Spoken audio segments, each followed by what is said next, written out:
ਉਹ ਜਿਹੜੀ ਬੀਬੀ ਮੈਨੂੰ ਲੱਗਦਾ ਉਹੀ ਆ, ਉਹ ਕਿਹੜੀ ਆ ਜਿਹੜੀ ਕਹਿੰਦੀ ਸੀ MSP ਲੈ ਕੇ ਦਊਂਗੀ, ਉਹਨਾਂ ਨੂੰ ਆਪ ਆ ਕੇ ਦੇਖਣਾ ਕਰਨਾ ਨਾ। ਤੇ ਉਹ ਤਾਂ ਕਲਾਕਾਰ ਆ, ਉਹ ਤਾਂ ਆਪ ਕਲਾਕਾਰ ਆ। ਇਹ ਗੁਰੂ ਕੀ ਕਲਾ ਹੀ ਵਰਤੀ ਆ। ਉਹ ਦੀਪ ਸਿੱਧੂ ਕਹਿੰਦਾ ਹੁੰਦਾ ਬਾਈ ਕਲਾ ਵਰਤਦੀ ਆ। ਆ ਤੇ ਤੁਸੀਂ ਆਪ ਹੀ ਗੱਲ ਕਲੀਅਰ ਕਰ ਗਏ ਜਿਹੜੀ ਮੈਂ ਕਹਿਣੀ ਸੀ। ਉਦੋਂ ਸਾਡਾ ਰਾਜ ਭਾਗ ਸੀ, ਅਸੀਂ ਮਸੀਤਾਂ ਤੇ ਵੀ ਸੋਨੇ ਚੜਾਤੇ, ਮੰਦਰਾਂ ਤੇ ਵੀ ਸੋਨੇ ਚੜਾਤੇ। ਨਾ ਮੰਦਰ ਢਾਇਆ ਨਾ ਮਸਜਿਦ ਤੋੜੀ। ਉਹਦੀ ਇੱਕੋ ਹੀ ਅੱਖ ਸਲੱਖਣੀ ਜਿਨ ਲੱਖਾਂ ਤਾਰੇ, ਉਹਨੂੰ ਨਿਉ ਨਿਉ ਕਰਨ ਸਲਾਮਾਂ ਦੋ ਅੱਖਾਂ ਵਾਲੇ। ਵਾਹਿਗੁਰੂ ਜੀ ਕਾ ਖਾਲਸਾ, ਵਾਹਿਗੁਰੂ ਜੀ ਕੀ ਫਤਿਹ। ਪੰਜਾਬੀ ਰੇਡੀਓ USA ਵੇਖ ਰਹੇ ਹੋ ਤੁਸੀਂ। ਇਸ ਸਮੇਂ ਸਾਡੇ ਨਾਲ ਪੰਥ ਪ੍ਰਸਿੱਧ ਸ਼ਖਸੀਅਤ ਤਰਸੇਮ ਸਿੰਘ ਮੂਰਾਂਵਾਲੀ ਜੀ ਮੌਜੂਦ ਨੇ। ਗੱਲਬਾਤ ਉਹਨਾਂ ਦੇ ਨਾਲ ਕਰਦੇ ਹਾਂ। ਮੁਰਾਲ ਜੀ, ਵਾਹਿਗੁਰੂ ਜੀ ਕਾ ਖਾਲਸਾ। ਖਾਲਸਾ ਵਾਹਿਗੁਰੂ ਜੀ ਕੀ ਫਤਿਹ। ਵਾਹਿਗੁਰੂ ਜੀ ਕਾ ਖਾਲਸਾ। ਸਰਕਾਰੇ ਖਾਲਸਾ ਜਿਸ ਸਮੇਂ ਇਸ ਸਾਰੀ ਧਰਤੀ ਤੇ ਖਾਲਸੇ ਦਾ ਰਾਜ ਸੀ, ਅੱਜ ਉਸ ਧਰਤੀ ਲੀਡਰਾਂ ਦੀ ਚਾਪਲੂਸੀ ਨੇ ਜਾਂ ਲੀਡਰਾਂ ਦੀ ਚਲਾਕੀ ਨੇ ਤੋੜ ਕੇ ਛੋਟੀ ਕਰ ਦਿੱਤੀ। ਅੱਜ ਉਸੇ ਧਰਤੀ ਤੇ ਇੱਕ ਹੋਰ ਮੋਰਚਾ ਫਤਿਹ ਕੀਤਾ। ਸੰਗਤ 'ਚ ਜੋਸ਼ ਹੈ, ਅੰਦਰ ਜਨੂਨ ਹੈ, ਪਰ ਕਿਤੇ ਨਾ ਕਿਤੇ ਕਈ ਗੱਲਾਂ ਪਿੱਛੇ ਖਿੱਚ ਲੈਂਦੀਆਂ। ਪਹਿਲਾਂ ਸਭ ਤੋਂ ਤਾਂ ਇਹ ਮੋਰਚਾ ਜਿੱਤਿਆ ਗਿਆ, ਉਸ ਦੇ ਲਈ ਵਧਾਈ ਤਾਂ ਬਣਦੀ ਹੈ। ਤੇ ਫਿਰ ਉਸ ਤੋਂ ਅੱਗੇ ਤੁਸੀਂ ਇਹਨਾਂ ਮੋਰਚਿਆਂ ਤੋਂ ਹੁਣ ਅੱਗੇ ਵਧਣ ਲਈ ਕੀ ਸੇਧ ਦੇਣੀ ਚਾਹੋ?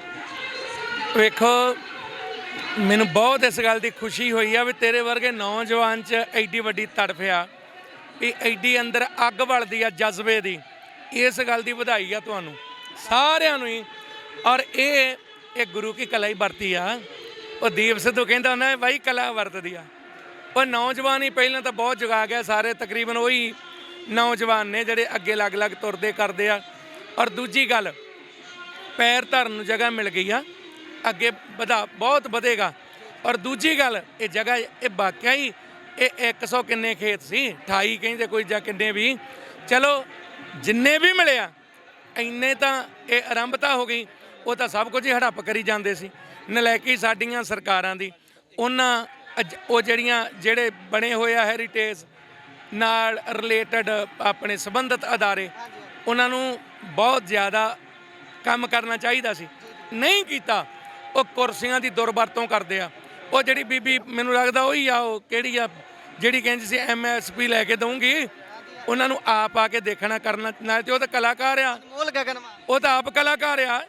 ਕਲਾ ਨਾਲ ਜੁੜਿਆ ਬੰਦਾ, ਕਲਾ ਦੇ ਨਾਲ ਰਿਲੇਟਡ ਬੰਦਾ, ਉਹ ਤੇ ਬਹੁਤ ਪਿਆਰ ਵਾਲਾ, ਅਦਬ ਵਾਲਾ ਹੁੰਦਾ। ਤੇ ਮਹਾਰਾਜਾ ਰਣਜੀਤ ਸਿੰਘ ਨਾਲ ਉਹਨਾਂ ਨੂੰ ਪਿਆਰ ਨਹੀਂ, ਇਹਦੇ ਲਈ ਸੋਚਣ। ਬਾਕੀ ਕੋਈ ਗੱਲ ਨਹੀਂ, ਇੱਕ ਤੜਫ ਜ਼ਰੂਰ ਆ ਜਿਹੜੀ ਇਹ ਰਵੇ, ਇਹ ਅੱਗੇ ਤੋਂ ਅੱਗੇ ਵਧੋ, ਪਰ ਇੱਕਜੁੱਟ ਰਵੋ, ਪਿਆਰ 'ਚ ਰਵੋ, ਇੱਕ ਦੂਜੇ ਦੀਆਂ ਲੱਤਾਂ ਨਾ ਖਿੱਚੋ। ਮਹਾਰਾਜਾ ਰਣਜੀਤ ਸਿੰਘ ਜਿਹੜੇ ਕਹਿੰਦੇ ਸੀ ਕਿ ਬੇਰੀ ਨੂੰ ਬੱਟੇ ਮਾਰਦੇ ਨੇ ਲੋਕ, ਤਾਂ ਬੇਰੀ ਬੇਰ ਦਿੰਦੀ ਹੈ। ਕੋਈ ਨਾ, ਜੇ ਮੇਰੇ ਵੀ ਕੋਈ ਕੁਝ ਬੋਲਦਾ ਤਾਂ ਕੋਈ ਨਾ, ਆਪਾਂ ਵੀ ਦੇਣਾ ਹੈ। ਮਹਾਰਾਜ ਤਾਂ ਦੇਣ ਵਾਲੇ ਸੀ, ਹੈ ਨਾ, ਮੰਗਣ ਵਾਲੇ ਤਾਂ ਕਦੀ ਹੈ ਹੀ ਨਹੀਂ ਸੀ। ਅੱਜ ਸਮਾਂ ਉਲਟਾ ਆਉਂਦਾ ਜਾ ਰਿਹਾ ਹੈ। ਜਿਹੜੀਆਂ ਗੱਲਾਂ ਆਪਾਂ ਦੇਖਦੇ ਹਾਂ, ਜਿੱਦਾਂ ਹੈਰੀਟੇਜ ਦੀ ਹੁਣ ਗੱਲ ਕੀਤੀ ਹੈ, ਜੇ ਸਿੱਖਾਂ ਦਾ ਆਪਣਾ ਰਾਜ ਹੁੰਦਾ, ਇਹਨਾਂ ਚੀਜ਼ਾਂ ਦੀ ਕਿਸੇ ਤੋਂ ਡਿਮਾਂਡ ਕਰਨ ਦੀ ਮੰਗ। ਆ ਤੇ ਤੁਸੀਂ ਆਪ ਹੀ ਗੱਲ ਕਲੀਅਰ ਕਰ ਗਏ ਜਿਹੜੀ ਮੈਂ ਕਹਿਣੀ ਸੀ। ਉਦੋਂ ਸਾਡਾ ਰਾਜ ਭਾਗ ਸੀ, ਅਸੀਂ ਮਸੀਤਾਂ ਤੇ ਵੀ ਸੋਨੇ ਚੜਾਤੇ, ਮੰਦਰਾਂ ਤੇ ਵੀ ਸੋਨੇ ਚੜਾਤੇ। ਨਾ ਮੰਦਰ ਢਾਇਆ ਨਾ ਮਸਜਿਦ ਤੋੜੀ। ਉਹਨਾਂ ਦਾ ਰਾਜ ਆਇਆ, ਉਹਨੇ ਮੰਦਰ ਤੋੜੇ। ਇਹਨਾਂ ਦਾ ਆਇਆ ਮਸੀਤਾਂ ਤੋੜੀਆਂ, ਭੰਨੀਆਂ। ਕਿਸੇ ਦੀ ਕਬਰ ਤੱਕ ਨੂੰ ਘੋੜੇ ਦੀ ਖੁਰੀ ਨਹੀਂ ਲੱਗਣ। ਤੇ ਦੂਜੀ ਗੱਲ, ਉਹ ਉਹੀ ਸੀ, ਉਹਦੀ ਇੱਕੋ ਹੀ ਅੱਖ ਸਲੱਖਣੀ ਜਿਨ ਲੱਖਾਂ ਤਾਰੇ, ਉਹਨੂੰ ਨਿਉ ਨਿਉ ਕਰਨ ਸਲਾਮਾਂ ਦੋ ਅੱਖਾਂ ਵਾਲੇ। ਰਹਿ ਗਈ ਗੱਲ ਰਾਜ ਭਾਗ, ਉਹਦੇ ਵਿੱਚ ਹੀ ਵਧੇ ਫੁੱਲਿਆ। ਜੇ ਨਨਕਾਣਾ ਸਾਹਿਬ ਭਾਵੇਂ ਜ਼ਮੀਨ ਰਾਏ ਬਲਾਰ ਜੀ ਨੇ ਵੀ ਦਿੱਤੀ ਸੀ, ਉਹ ਪਰ ਉਹ ਅਕਵਾਇਰ ਕਰ ਲਈ ਸਰਕਾਰਾਂ ਨੇ। ਮੁੜ ਕੇ ਜੇ ਪੰਥ ਕੋ ਆਈ, ਉਹ ਸਿੰਘਾਂ ਦੇ ਰਾਜ ਵੇਲੇ ਹੀ ਆਈ। ਇੱਦਾਂ ਹੀ ਬਹੁਤ ਤਕੜੀਆਂ ਜਗ੍ਹਾ ਬਣੀਆਂ। ਉਹ ਜਦੋਂ ਰਾਜ ਭਾਗ ਉਦੋਂ ਹੀ ਬਣੀਆਂ।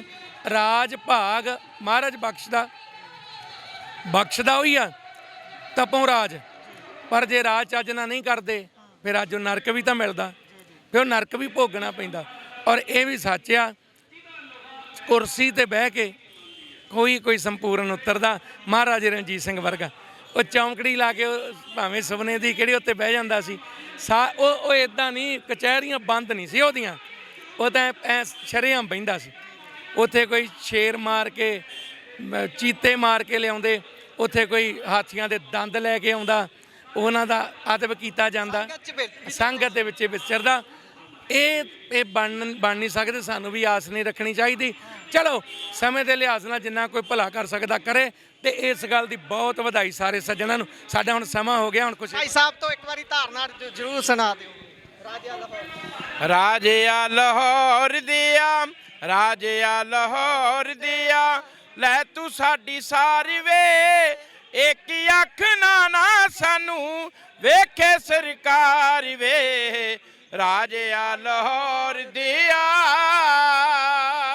ਵਾਹਿਗੁਰੂ ਜੀ ਕਾ ਖਾਲਸਾ ਵਾਹਿਗੁਰੂ ਜੀ ਕੀ ਫਤਿਹ। ਸੋ ਇਹ ਸਨ ਸਾਡੇ ਨਾਲ ਭਾਈ ਤਰਸੇਮ ਸਿੰਘ ਮੋਰਾਵਾਲੀਆ ਜੀ, ਜਿਨ੍ਹਾਂ ਨੇ ਚਾਨਣਾ ਪਾਇਆ ਕਿ ਕਿਸ ਤਰੀਕੇ ਦੇ ਨਾਲ ਖਾਲਸਾ ਰਾਜ ਸੀ ਤੇ ਕਿਵੇਂ ਸਾਰਾ ਕੁਝ ਵਾਪਰਦਾ ਰਿਹਾ। ਜੁੜੇ ਰਹੋ ਪੰਜਾਬੀ ਰੇਡੀਓ USA ਦੇ ਨਾਲ। ਧੰਨਵਾਦ, ਸਤਿ ਸ਼੍ਰੀ ਅਕਾਲ।